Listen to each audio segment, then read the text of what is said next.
Lena's fingertips pressed against the piano's polished wood, tracing vibrations as her hands danced above the keys. She couldn't hear the music, not the way others did. To her, sound was a language of tremors, a drumbeat in her ribs, a hum in her jaw.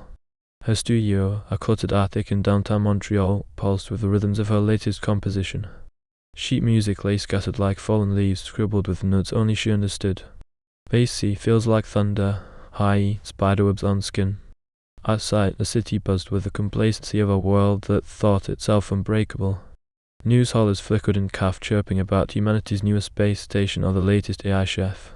No wars, no crises, a reporter grinned, as if the universe had signed a peace treaty in their favor. Lena didn't care. Her world was the piano, the way its strings shuddered under her palms, the way her chest tightened when the vibrations aligned just right. She paused, fingers hovering. A new tremor slithered up her wrists, wrong, discordant. Not from the piano.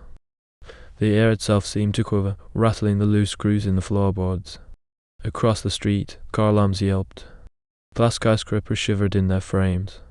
Lena stepped to the window, her boots crunching sheet music underfoot. The sky fractured. At first, it looked like a storm, jagged streaks of silver ripping through the clouds. Then the ships descended, silent and sleek as knives. They didn't roar. They vibrated, humming at a pitch that made Lena's teeth ache. People froze, necks craned upward, smartphones raised. Someone laughed. Special effects for the jazz festival. Then the first beam struck. It hit the CN tower, slicing through steel like paper. No explosion, no fire, just a shuddering crunch as the structure collapsed into dust, sucked upward into the ship's belly. The vibrations intensified, throbbing in Lena's sternum. She stumbled back, hands clapped over her ears she couldn't use. Screams flooded the streets, but she felt those too. Panicked footfalls shaking the floor, the subsonic wail of the ships gnawing at her bones. A news holo fizzed to life on her wall, flashing emergency text.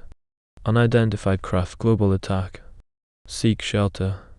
Lena's piano let out a sudden, metallic groan. The middle C key shuddered wildly, as if strummed by a ghost. She stared. The alien's beam, the way it is assembled matter, it wasn't random. It pulsed in a rhythm, a cruel, mechanical lullaby. And her piano was singing along. Montreal burned in silence. At least that's how Lena saw it. Smoke coiled over the city like a funeral shroud, but the screams were lost to her, replaced by the relentless storm vibrating through the floorboards. She crouched beside her piano, its strings still quivering long after the alien ships had retreated. The middle C key twitched like a dying insect. On her cracked tablet, emergency alerts flashed. Paris, Beijing, New York attacked. Do not approach ships. Perenni-footed showed silver beams slicing through skyscrapers, reducing them to glittering dust siphoned into the invaders' hulls. Governments promised retaliation, but Lena felt the truth in her bones. The air tasted metallic, charged with a rhythm that made her marbles grind. Outside, fighter jets screeched overhead. She pressed her palm to the window as they fired missiles, bright streaks that dissolved harmlessly against the ship's hulls. The aliens didn't retaliate. They didn't need to. Their beams pulsed again, and the jets crumpled midair, shredded into scrap. They're eating us, a voice rasped. Lena turned. Mr. DuPont, her elderly neighbor, stood in her doorway, his face streaked with ash. He'd always mocked her noise-making, but now his hands trembled as he signed. You okay? She nodded, eyeing the dust swirling in the hall. They're after metal, she realized. The CN tower was steel, the jets titanium. Even the copper wires in the walls. Mr. DuPont pointed at her piano. Why is it doing that? The instrument's low E-string buzzed, though Lena hadn't touched it. She knelt, pressing her cheek to the wood. The vibration matched the ship's pulse, a deep, hunger drum, drum, drum. It's talking, she signed. Crazy talk, he muttered, but didn't leave. By nightfall, the world unraveled. News holos showed armies helpless. Tanks melted into sludge, drones hijacked mid-flight. Scientists babbled about nanotech disassemblers, but Lena knew better. This was a rhythm. A song the earth was forced to sing. She sat cross-legged on the floor, scribbling equations. If the ship's beams pulsed at 12 HE, and her piano resonated at... A sudden crash downstairs. Mr. DuPont yelped. Two soldiers burst in, rifles raised. This building is being evacuated, one barked. Lena didn't look up. Not yet, she signed, circling a number on her page. The soldier grabbed her arm. Def, great, let's go. She jerked free, slamming her palm on the piano. The keys erupted in a discordant roar, and the soldiers froze. Not because of the sound, but because the walls around them shuddered, dust hissing like static. One soldier's radio crackled. Ships returning to Montreal, all units fall bar. The window exploded. Lena dove under the piano as the beam struck. The building groaned, floors peeling upward like banana skin. She clutched the piano leg, feeling its wood splinter, and then stillness. When she crawled out, half the attic was gone. The soldiers and Mr. Dupont were nowhere. Only her piano remained, miraculously intact, its strings humming. And in the sky, the alien ships pulsed. Drum, drum, drum. Drum, drum, drum. Lena bared her teeth. I hear you. The attic was a skeleton. Moonlight stabbed through gaps in the collapsed roof, painting Lena's piano in jagged stripes. Her hands trembled as she sifted through debris, broken sheet music, a cracked metronome, a single dusty hearing aid she'd never used. Outside, the alien ships loomed, their rhythmic drum drum drum seeping into the floorboards. Lena knelt beside the piano, pressing her palm to its soundboard. The wood hummed, matching the invader's pulse. 12 hertz, she'd calculated, a frequency so low it vibrated organs, not eardrums. But why did her piano resonate with it? She struck a low C, felt the familiar thunder in her ribs. The ship's hum stuttered just for a second. Interference, she whispered, though she couldn't hear it. She scavenged a half-melted flashlight and began scribbling on the wall. Asterisk C32HC equals weak clash. E40 1HC equals stronger asterisk numbers below its exhaustion bit, but she kept going. Her left sleeve was crusted with dry blood from the attack, but the pain anchored her. Focus. Air a song. Reg the song. By dawn, she'd mapped the piano's notes against the alien rhythm. When she played F sharp, the floor vibrated wildly. When she hit B flat, the ship's hum flattened like a choked breath. But it wasn't enough.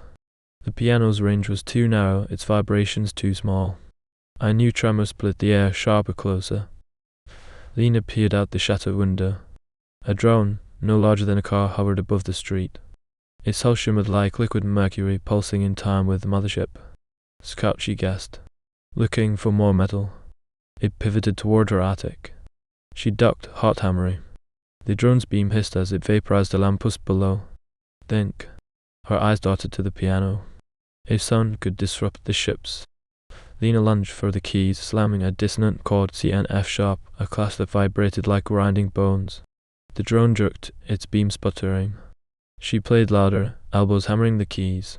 The soundboard shuddered, splintering under her hands. The drone wobbled, then plummeted, smashing into the street. Smoke oiled from its cracked hull. Lena stared. It worked. But her piano's bridge was cracked, 2 keys snapped off. She traced the damage throat tight.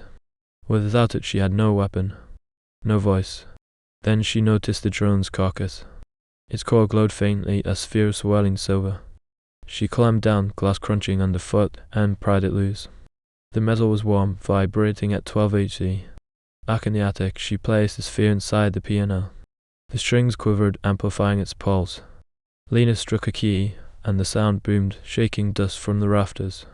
The ships above faltered, their rhythm fraying. A grin split her grimy face. You like that? She played harder, discordant and raw, until the walls trembled and the drone's core dimmed to a dull grey. But as silence returned, the alien hum resurged, stronger, angrier. Adapting. Lena slumped against the piano. This was a spark, not a fire. To burn the ships, she'd need a symphony. The alien core sat lifeless in Lena's palm, cold and silent now. Her piano's broken keys glared at her like missing teeth. She shoved the core into her backpack, alongside a wrench, a roll of duct tape, and pages of vibration equations. The attic was no longer safe. The ship's hum had sharpened, a predator circling wounded prey. She crept through Montreal's corpse. Buildings leaned like drunk giants, streets choked with ash. A poster for the jazz festival flapped in the wind, its bold letters mocking. Celebrate human ingenuity. Lena snorted. Ingenuity was huddling in bunkers, begging for mercy. A rumble stopped her, not the ships, but engines. Ahead, a military barricade flickered. Trucks welded with steel plates, soldiers shouting orders. Lena hesitated, then marched toward them, hands raised. Stop. A soldier aimed his rifle. This area is restricted. Lena pointed to her ears, then her backpack, miming explosion with her hands. The soldier frowned. You're that composer, the one who took down a drone. She blinked. How? A woman in a lab coat pushed forward, tablet in hand. We detected a frequency spike from your piano. I'm Dr. Varma, acoustics engineer. Her fingers signed clumsily. Your idea. Lena relaxed barely. Dr. Varma led her to a makeshift lab inside a parking garage. Speakers towered like skyscrapers, wired to a cracked generator. A soldier with a buzzcut glared. This better not be a waste of time. Lena ignored him. She pulled out the alien core and placed it on a table. Dr. Varma gasped. The power source. If we reverse engineer the resonance. Yes, Lena signed. But we need noise. Big noise. They worked in feverish silence. Dr. Varma rigged the core to the speakers, while Lena scribbled frequencies on the wall. The soldier, Corporal Reyes, grudgingly hauled cables. If this fries our comms, he warned, your alien chow. At dusk they tested it. Lena stood at the keyboard hooked to the speakers, her heart a drumroll. She played the dissonant chord C and F sharp, and the garage shook. The core blazed to life, amplifying the sound into a wall of vibration. Outside, a drone veered toward them, beam charging. Again. Dr. Varma yelled. Lena slammed the keys. The speaker's raw cracked concrete shattered windows blocks away. The drone shuddered, its beam flickering. Then it split, morphing into two smaller drones, each humming a high pitch. They adapted. Dr. Varma screamed. Lena played faster, but the drones synced to the new frequency, absorbing the sound. One fired. The generator exploded in a shower of sparks, throwing her backward. Corporal Reyes dragged her behind a truck as the second drone vaporized the speakers. Smoke choked the garage. The car, overloaded, melted into slag. Dr. Varma coughed, glasses cracked. We need a broader range of frequencies, something they can't predict. Corporal Reyes spat blood. Or a bigger hammer. Lena stared at the rubble. Failure curdled in her gut, until she noticed the drone's new rhythm. Sharp but erratic. Afraid. She grabbed Dr. Varma's arm and signed. They're scared of change. We need chaos. Chaos? The scientist frowned. Like multiple frequencies at once. Lena nodded. A symphony. Somewhere in the ruins, a violin case lay buried. A trumpet in a pawn shop. A drummer's heartbeat. She just had to find them. The alien core sat lifeless in Lena's palm, cold and silent now. Her piano's broken keys glared at her like missing teeth. She shoved the core into her backpack, alongside her wrench, a roll of duct tape, and pages of vibration equations. The attic was no longer safe. The ship's hum had sharpened, a predator circling wounded prey. She cut through Montreal's corpse. Buildings leaned like drunk giants, streets choked with ash. A poster for the jazz festival flapped in the wind, its bold letters mocking. Celebrate human ingenuity. Lena snorted. Ingenuity was huddling in bunkers, begging for mercy. A rumble stopped her, not the ships, but engines. Ahead, a military barricade flickered. Trucks welded with steel plates, soldiers shouting orders. Lena hesitated, then marched toward them, hands raised. Stop. A soldier aimed his rifle. This area is restricted. Lena pointed to her ears, then her backpack, miming explosion with her hands. The soldier frowned. You're that composer, the one who took down a drone. She blinked. Ow. A woman in a lab coat pushed forward, tablet in hand. We detected the frequency spike from your piano. I'm Dr. Varma, acoustics engineer. Her fingers signed clumsily. Your idea. Good. Lena relaxed barely. Dr. Varma led her to a makeshift lab inside a parking garage. Speakers towered like skyscrapers, wired to a cracked generator. A soldier with a buzzcut glared. This better not be a waste of time. Lena ignored him. She pulled out the alien core and placed it on a table. Dr. Varma gasped. Their power source. If we reverse engineer the resonance. Yes, Lena signed. But we need noise. Big noise. They worked in feverish silence. Dr. Varma rigged the core to the speakers, while Lena scribbled frequencies on the wall. The soldier, Corporal Ray's, grudgingly hauled cables. If this fries our comms, he warned, your alien child. At dusk they tested it. Lena stood at the keyboard hooked to the speakers, her heart a drumroll. She played the dissonant chord C in F sharp, and the garage shook. The chord blazed to life, amplifying the sound into a wall of vibration. Outside, a drone veered toward them, beam charging. Again, Dr. Vomi yelled. Lena slammed the keys. The speakers were cracked concrete, shattered windows blocks away. The drone shuddered, its beam flickering. Then it split, morphing into two smaller drones, each humming a higher pitch. They adapted. Dr. Vom screamed. Lena played faster, but the drone synced to the new frequency, absorbing the sound. One fired. The generator exploded in a shower of sparks, throwing her backward. Corporal Reyes dragged her behind a truck as the second drone vaporized the speakers. Smoke choked the garage. The core, overloaded, melted into slag. Dr. Varmakov's glasses cracked. We need a broader range of frequencies, something they can't predict. Corporal Reyes spat blood. Or a bigger hammer. Lena stared at the rubble. Failure curdled in her gut, until she noticed the drone's new rhythm. Sharper, erratic. Afraid. She grabbed Dr. Varma's arm and signed. They're scared of change. We need chaos. Chaos? The scientist frowned. Like multiple frequencies at once.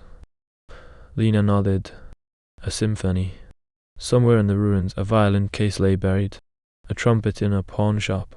A drummer's heartbeat. She just had to find them. The world sang in cacophony. In Montreal, Lena's crew wired salvaged alien cores to subway speakers, their metallic hum blending with the rumble of drums. In Tokyo, taiko percussionists pounded rhythms into the sky, shaking drones from the air like rotten fruit. New Orleans, brass bands marched through cratered streets, trumpets blaring notes so sharp they cracked drone holes. The planet had become an orchestra, and humanity its frenzied conductor. But the aliens were learning. They're jamming our signals. Dr. Varma shouted, squinting at her glittering tablet. Lena crouched in the Montreal control hub, an abandoned concert hall, as reports flickered across a patched-together screen. Tokyo's drums had fallen silent mid-strike. Berlin's synth towers lay in smoldering ruins. Corporal Race cursed. They're targeting our SAM sources first now, smarter bastards. Lena tightened her grip on the makeshift baton in her hand, a snapped-off radio antenna. On the screen, a live feed from reassured samba dancers scattering as the new alien ship descended, its hull bristling with spiked protrusions like a metallic porcupine. It emitted a shrill whine, and Rio's massive carnival speakers exploded in a rain of plastic shards. They're evolving, Lena signed, throat dry. We need to evolve faster. Amir fiddled with his violin, its strings replaced with strands of alien alloy. What if we hit them with something they can't predict? He played a jagged arpeggio that made the chords at their feet vibrate angrily. Like this. Dr. Vaughn's eyes lit up. Randomized frequencies, if we all shift patterns mid-attack. A boom shook the hall. The screen died as lights flickered. Outside, one of the porcupine ships loomed, its spines glowing crimson. They found us, Corporal Ray's growled, slamming fresh ammo into his rifle. Move the cause. Musicians scrambled, cradling instruments like newborns. Lena sprinted to the pipe organ, its pipes jury-rigged with alien tech. She played a thunderous chord, the sound amplified through cores hidden across the city. The porcupine ship shuddered but held firm, its spines absorbing the vibrations. It's feeding on the sound. Dr. Vom yelled. Lena switched tactics, fingers flying across the keys in a dissonant jazz riff. The ship pulsed, spines overheating to white hot, then retaliated. A spine shot outward like a missile, spearing through the organ's pipes. Lena tumbled off the benches, wood splintered around her. Amir dragged her behind a pillar. We're losing Montreal. No. Lena clawed at her backpack, pulling out a battered walkie-talkie. Static hissed, then a voice crackled, the New Orleans brass band leader.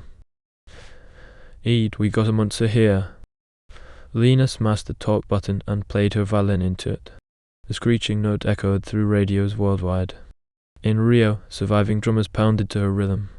In Tokyo, shattered speakers spat sparks in time. A porcupine ship wavered, spines cracking under the global discord. With a metallic scream, it exploded.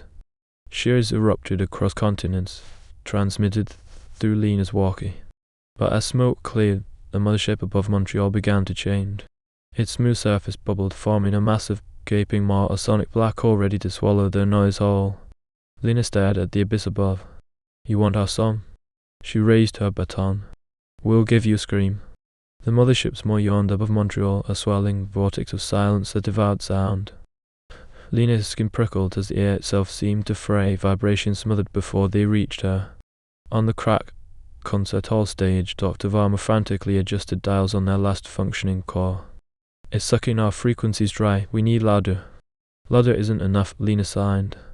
She pressed her palm to the floor, feeling the faint tremors of distant cities fighting, Tokyo's drums, Berlin's synths, New Orleans brass.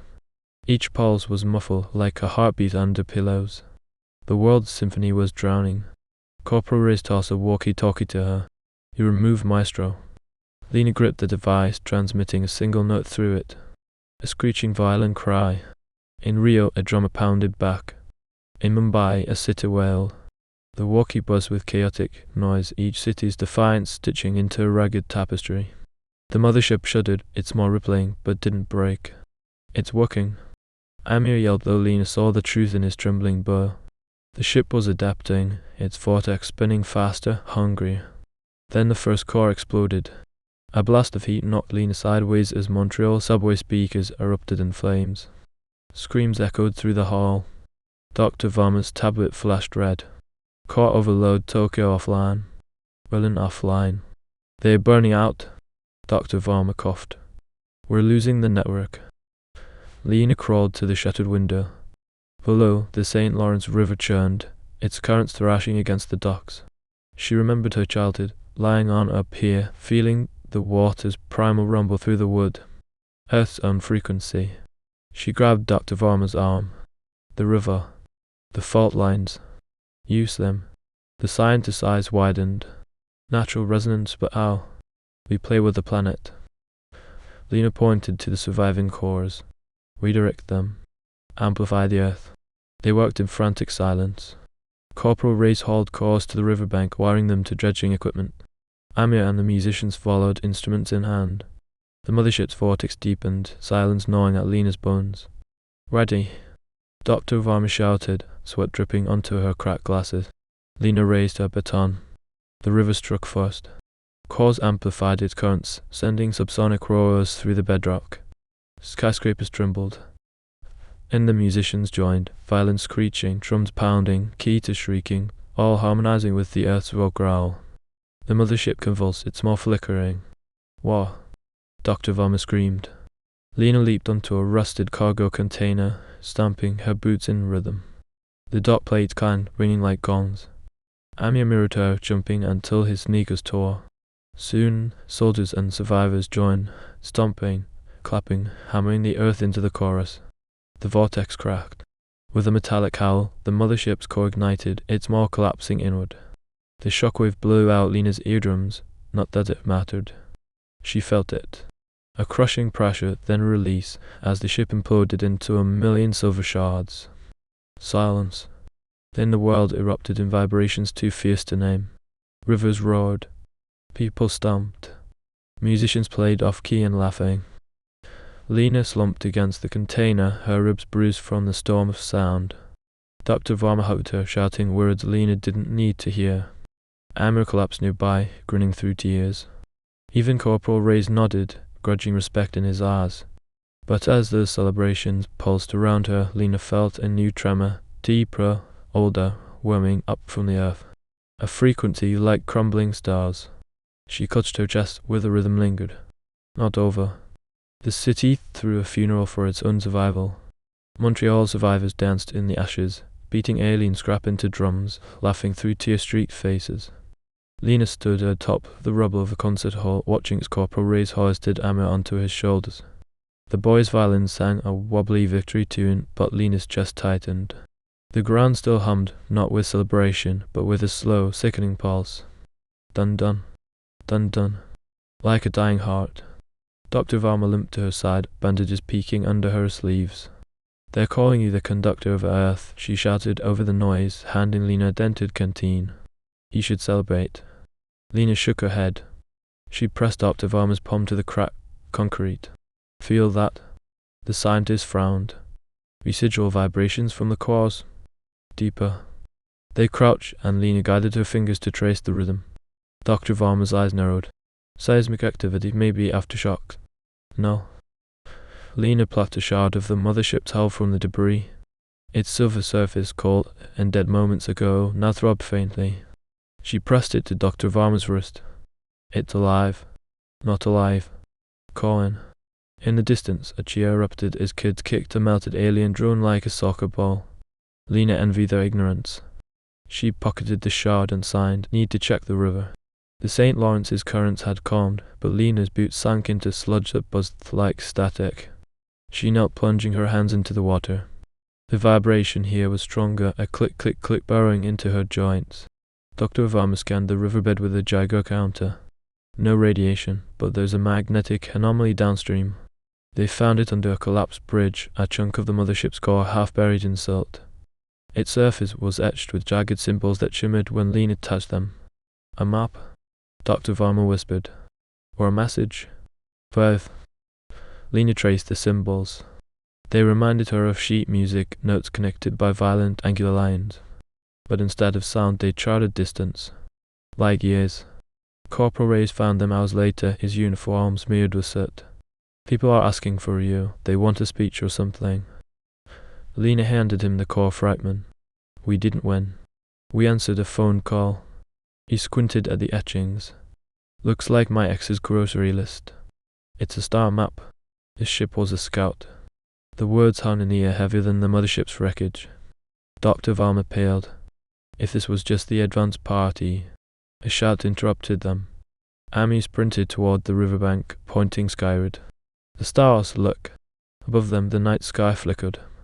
Constellations twisted like snakes, their light warping as if seen through broken bars. Lena's shard glowed hot in her pocket. They're coming. Dr. Varma gripped her arm. We need to warn everyone. But Lena stood frozen. The stars weren't just moving, they were humming. A chord so vast it made the mothership's pulse feel like a lullaby. Corporal Reyes cocked his rifle. How do we fight that? Lena stared at the river where water vibrated in perfect sync with the alien shard. She bent, letting the current numb her hands. We don't fight. She signed, her motion sharp. We play louder. Anna hugged his violin. With what? Lena pointed to the shard, the river, the trembling earth. The galaxy's full of songs. She smiled though her eyes burned. We'll learn theirs. Above them, the warped stars pulsed. Waiting. The world tuned its instruments. In the Arctic, Inuit throat singers harmonized with the groans of melting glaciers. In Johannesburg, miners turned pickaxes into percussion, hammering gold veins in sync with fault line tremors. Lena's star map pulsed on screens from Cairo to Kyoto, its alien symbols decoded into musical notation. Humanity's new anthem. Prepare. Adapt. Survive. Lena stood in the hangar-turned headquarters beneath Montreal's ruins, surrounded by strangers who felt like kin. A Maori engineer tweaked a speaker system wired to geothermal vents. A Tibetan monk adjusted singing bowls to resonate with magnetic fields. Dr. Varma circled them, barking into headsets. Sydney's coastal ray online Reykjavik's volcano drums, lagging by 0.3 seconds. Corporal Reyes tossed Lena an earpiece. You're on in 5, maestro. She frowned. No speeches. Not a speech, he said, pointing to a microphone rigged to broadcast vibrations. Show them. The room hushed as Lena stepped forward. She placed the alien star map shard on the mic and struck it with a tuning fork. The climb reverberated through every linked sound system on Earth, shaking skyscrapers and deserts alike. In New York, subway buskers jerked upright as the guitars hummed. In the Sahara, nomadic drummers paused mid-beat. Lena struck the shard again, imprinting a rhythm, staccato, urgent, and the planet responded. Tokyo's rebuilt since towers wailed. The Amazon's tribal flutes trilled. Even the winds over Siberia howled in key. We hear you, Earth sang. But as the symphony peaked, feedback screeched. Screens flickered, showing the star map symbols rearranging into a single pulsing glyph. It's a countdown, Dr. Varma whispered. Amy squinted. To what? Lena pressed her palm to the shard. The answer thrummed through her bones. Arrival. They repurposed warships into sound carriers, cannons replaced with sonic boomers. Schools taught toddlers to read vibration charts. In Iowa, farmers plowed fields into giant resonance coils, crops swaying to subsonic drones. Yet dissent hummed beneath the unity. "This is madness," a general argued in Geneva, slamming a fist. "We're wasting resources on noise while starving." Dr. Varma fired back on live feeds. "You eat because we redirected alien tech to grow synthetic crops, stay ungrateful and whirl too near your teeth to vibrate." Lena stayed silent. She wandered Montreal's riverbank, now studded with resonance pylons, and listened. Not with ears, with scars. The shard's pulse in her pocket had merged with her heartbeat, a hybrid rhythm. Dun-dun-click. Dun-dun-click. Amir found her at dusk, clutching a modified violin. "They're scared. They need you to lie. Say we're ready." Lena shook her head. "Never lie." "Then what do we do?" She handed him the shard. It glowed hotter each day. "We listen." They did. At night, the coalition gathered to hear the shard's song, a haunting algorithmic melody. The Murray engineer cried. The monk laughed. Corporal Ray's muttered, "Sounds like my coffee machine." But Lena heard the truth. It wasn't one song. It was a chorus, countless voices layered, conquered civilizations digitized into sound. The aliens weren't coming. They were already here. On the eve of arrival, Lena stood atop a pylon, baton in hand.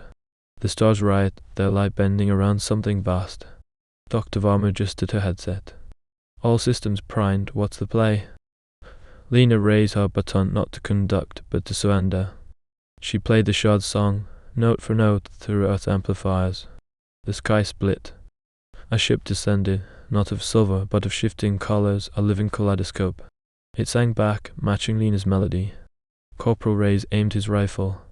Trup. Wait. The ship's hull peeled open, revealing a lightless void. From it drifted a sound, a child's laugh, a wolf's howl, a supernova's roar, all fused into a single chord. Lena's shard disintegrated, dust forming new symbols in the air. "You broke the cycle. Now join IT." Amir gasped. "They're inviting us." Lena smiled, weary but fierce. "Asterisk not there. Me." The coalition's music swelled, imperfect, alive. Above the void shimmered a doorway, not a threat. Dun-dun-click, dun-dun-click. The stars waited. The world held its breath. Beneath the kaleidoscope ship's radiant void, humanity's leaders argued. Politicians demanded votes. Generals strategized invasions. Scientists begged for dialogue. But in the end, they turned to the woman who taught them to listen. Lena stood before the coalition, her hands steady. "We don't decide for everyone," she signed. "We choose for ourselves." The vote was silent, a ripple of raised hands, stomped feet, and bowed heads. 60% chose the unknown. 40 clung to Earth. Lena nodded. Both are right. The ship's song swelled, not as a command, but an invitation. Those who stepped into the light vanished, their laughter echoing in the static. Dr. Varma went first, grinning like a kid. Corporal Ray stayed, muttering, "Someone's got a mind to store." Amir hesitated, violin in hand. "What if it's a trick?" Lena handed him the shattered star map shard, now cold. "You'll make new songs." He hugged her, then walked into the light. Years later, I thrived in weary peace. Cities rebuilt with resonant alloys hummed at dawn. Children learned math through rhythm. The departed sent no messages, but sometimes storms harmonized with desert winds, as if the sky itself sang duets. Lena retreated to her rebuilt attic, piano replaced by a vibration table. She traced seismic pulses, her hair street grey, her hands scarred. The coalition's new leaders, a ex-drummer from Lagos, a teen coder from Seoul, begged her to advise. She refused. Your turn. But at night she wandered the riverbank. The pylon still stood, their hum syncing with her heartbeat. One evening she found a girl there, maybe 12, pressing her ear to the metal. "You hear it too?" the girl signed. The click under the hum. Lena knelt. "Yes. They're coming back. Are we ready to go?" On her 100th birthday, the coalition threw a concert. Survivors, newcomers, and curious aliens, feathered, crystalline, molten, gathered in Montreal's sonic gardens. Lena didn't attend. She sat at her vibration table, mapping a new frequency in Jupiter's storms. A knock. Corporal Reyes, older but unyielding, leaned in the doorway. "They're playing you a symphony. Too loud." He snorted. "You're a terrible retiree." They walked the riverbank in comfortable silence. Above, the stars shimmered, some with ships, some with secrets. Lena paused, feeling the old dun-dun click in her chest. "Still there?" Reyes asked. "Always." He handed her a tiny device, a gift from the departed. "Varma sent it, says it's a cosmic tuning fork." Lena pressed it to the pylon. The metal signed a note no human throat could hold. For a second, the river stilled. The stars bent closer. Then nothing. Reyes raised an eyebrow. "Well?" Lena pocketed the fork. "Practice." When she died, they scattered her ashes in the St. Lawrence. The river carried them to the sea, where tides hummed her name in subsonic hymns. Her vibration table became a monument. Her journals, filled with sketches of alien chords, fueled 1,000 theories. But in quiet moments, those who remembered her felt it, the dun-dun click, softer now, a rhythm woven into Earth's bones. A reminder, a warning, a lullaby. Far beyond Pluto, the kaleidoscope ship glided, its hull echoing with human jazz, taiko drums, and a child's laughter. New voices joined daily. New rhythms. New light. The cycle continued.